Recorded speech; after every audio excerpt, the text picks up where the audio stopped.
Hello guys, सबैजनालाई मेरो ब्लगमा स्वागत छ। यानि कि सबैजनालाई किन हो कसम ल ए दोस्त यहाँ आउने आऊ गर न ल। ठिक छ होइन, आज धेरै खुसी छ मेरो मन, किनभने म त्यो चाहिँ भन्दिनँ, म भन्दिनँ किन भन्ने बिस्तारै भन्नु होला नि त होइन। ओके के अरे आजको ब्लग चाहिँ अब चाहिँ हामी चिया खान जान्छौँ होइन। त्यहाँ चाहिँ काले आएपछि भेट्नुपर्छ ल। हामी चाहिँ खाजा खान आइसक्यौँ, चिया खाने टक्क। काले दादा के हो? काले दादा छैन त यार। ल च्याप्प भेटिदिनुपर्छ, कल गरौँ है। बल्ल बनाउनु सुरु हो अनि कहाँ आउँछ ब्लग बनाउनु।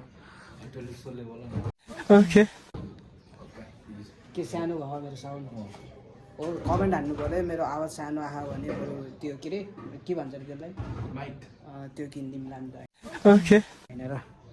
माइक एउटा ल ब्लगको लागि फेरि आयो कि आज पनि होइन।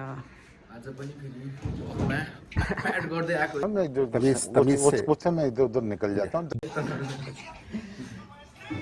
कपडा धुने भनेको हिजो नि धोएन होइन, आज धुन छ।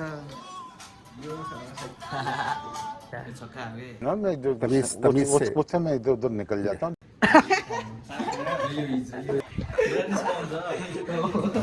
ओइ के अरे तिम्रो घर कहाँ अरे?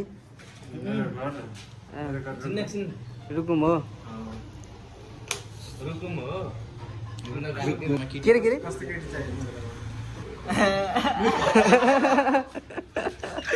फेरि भागिदिएर भागिदिनु त भएन नि त। कमल पुग्दा के जाने कि कपडाको हालत यस्तो भोलितिर जाउँला होइन। हेलो गाइस, आजको ब्लग चाहिँ यति नै। हामी भोलिको कन्टेन्ट खोज्छौँ आज चाहिँ। भोलि चाहिँ के गर्ने भन्दाखेरि भोलिको लागि चाहिँ भोलि चाहिँ नछुट्याइ हेर्नुपर्ने छ है ओके सबैजनाले। कस्तो टाइपको आउँछ भोलि बवाल हुन्छ है साथी। By by.